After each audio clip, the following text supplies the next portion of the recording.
El precio del oro, el testimonio de doña Lucila. 1. El veredicto de los buzos. Señora maestra, continuó doña Lucila, mientras el silencio en el patio se hacía más denso. Los buzos que salieron del agua no traían el cuerpo de mi niño. Traían una estatuilla pequeña de apenas unos 10 centímetros, pero tan pesada que sus brazos se tensaban al sostenerla. Esto pesa demasiado para su tamaño, dijeron. Eran hombres temerosos de Dios. En lugar de guardarse el hallazgo, nos lo entregaron con respeto. Tome, señora Lucila. Quizá la laguna, en su encanto, convirtió a su niño de carne y hueso en este tunjo de oro puro. 2. El rostro del metal. Doña Lucila hizo una pausa y por un momento pareció que volvía a sostener la figura entre sus manos. Dijo: cuando lo recibí se me detuvo el corazón. Al limpiar el barro vi las facciones. Dios santo, tenía los mismos rasgos de mi pequeño. Era él, petrificado en un amarillo brillante y eterno.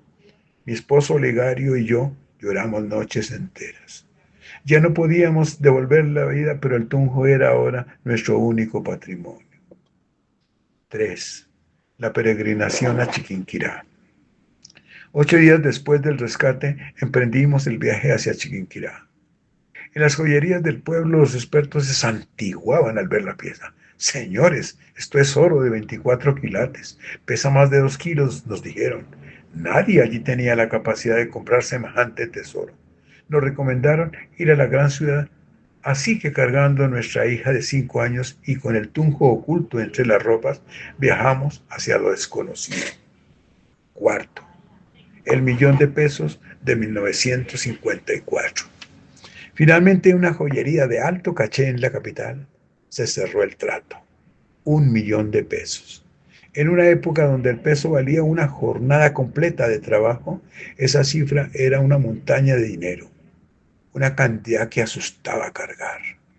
Viajamos de regreso con el alma en un hilo, pero en ese entonces no había tanto fletero ni tanta maldad.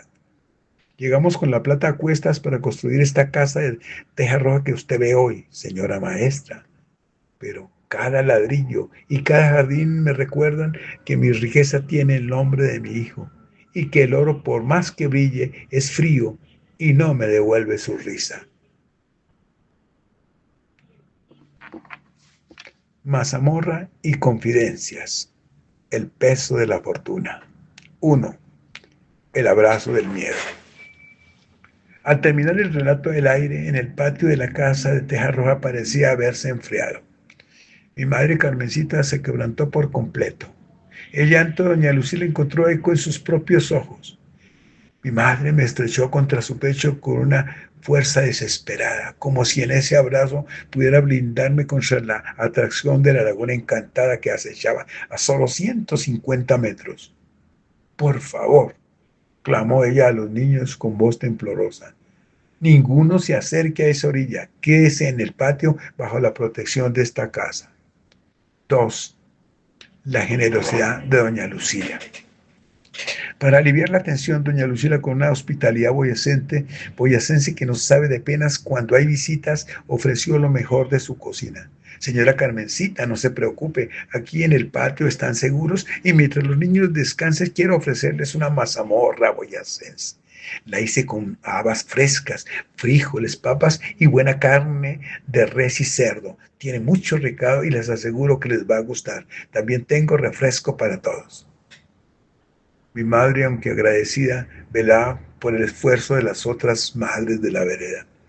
Muchas gracias por su generosidad, señora Lucila, pero no queremos que los niños echen a perder el fiambre que trajeron con tanto sacrificio. 3. Los camiones del progreso. Sentadas en el corredor, la charla pasó del dolor a la realidad económica. Doña Lucila encontró en mi madre una confidente digna de su confianza. Le contó que su esposo Olegario no estaba en la finca porque se encontraba en la ciudad negociando el futuro de la familia, la compra de 2 camiones. Es muy difícil sacar la cosecha de estas veredas, señora Carmencita, explicó doña Lucila. No queremos que la papa, el maíz y las hortalizas se nos pudran por falta de transporte. Olegario manejará uno y el otro se lo daremos a su hermano, que es un hombre muy de confianza. Aquella fortuna del Tunjo no se había quedado estancada. La habían sembrado en la tierra, comprando parcelas a los vecinos para ampliar la finca, llenando los potreros de ganado ovino y bovino y manteniendo caballos y mulas para el trabajo diario. Pero la ambición de Olegario era dar el salto a la modernidad, dejar atrás el lomo de mula para conquistar las carreteras con sus propios motores. 4. La sombra de la riqueza.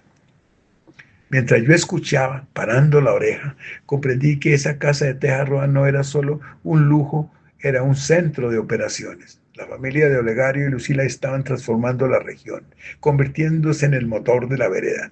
Sin embargo, cada vez que doña Lucila hablaba de sus camiones o de sus nuevas tierras, sus ojos volvían a empañarse, recordando a todos que ese imperio de transporte y ganado se había levantado sobre el silencio de un niño de 2 años que nunca llegó a ser hombre.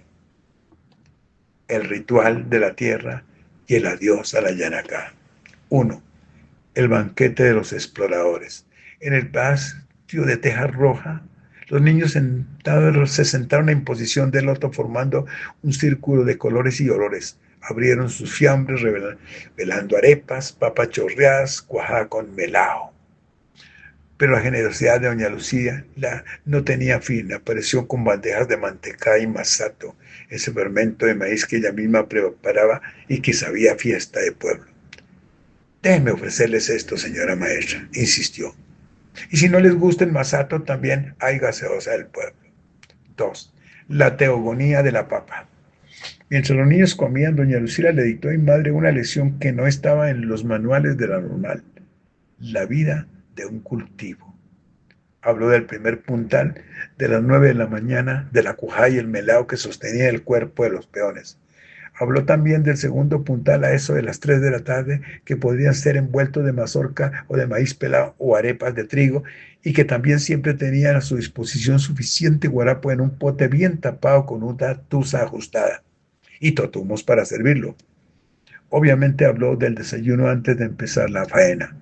Mute con cabeza de chivo, chocolate con arepas al gusto de los peones. Comentó el almuerzo abundante a las 12 del día, cocido boyacense con 3 carnes, res, cerdo y pollo, o cuchuco de trigo con espinazo de cerdo, o sopa de mondongo y abundante guarapo como sobremesa. Describió al Legañán, ese hombre de fuerza hercúlea, esa persona que había que alimentar aún mejor. Contó cómo aquel usaba una vara y un timón de madera para domar a los bueyes para que el apero abriera los surcos. La tierra tiene que quedar cernida con el uso del asadón, señora Carmencita, explicaba con orgullo. Luego ponemos la semilla seleccionada con abono químico y orgánico. Si Dios quiere, por cada papa recogeremos 100. El milagro del 100 por 1. Esto hablando del cultivo de la papa. Mi madre escuchaba fascinada cómo la maleza había de quitarse en el deshierve y cómo a los 2 meses había que aporcar, arrimarle tierrita a la mata para que se mantuviera la esperanza de la cosecha, especialmente cuando se trataba del cultivo del maíz. Y claro, había que hacer deshierve y aporque para que el viento no tumbara las cañas. 3. La despedida de las maestras. Al caer la tarde llegó el momento de partir. El intercambio de saberes había creado un vínculo invisible entre ambas. Mi madre, con el corazón todavía arrugado por la historia del niño convertido en oro, volvió a estrecharme. Gracias, señora Lucila. Hoy me llevo la tristeza por su pérdida, pero también la certeza de que mi hijo es lo único que tengo en el mundo. Después de 7 años de viudez, cuando perdí a mi esposo José Ignacio, hoy sé que mi mayor riqueza camina a mi lado. Nos marchamos con el encargo de mantecada y una botella de masato bajo el brazo, mientras los perros de la finca nos despedían con ladridos que ya no daban miedo. Emprendimos el regreso por el camino real, dejando atrás la pared rocosa de la Yanacá, que ahora parecía custodiarnos en silencio. Los años han pasado, pero recordando esa historia que todavía me suena a mito, me pregunto, ¿cuántas riquezas inéditas siguen ocultas en nuestros lares? sin que hagamos algo para que brillen como el triunfo de oro de la leyenda.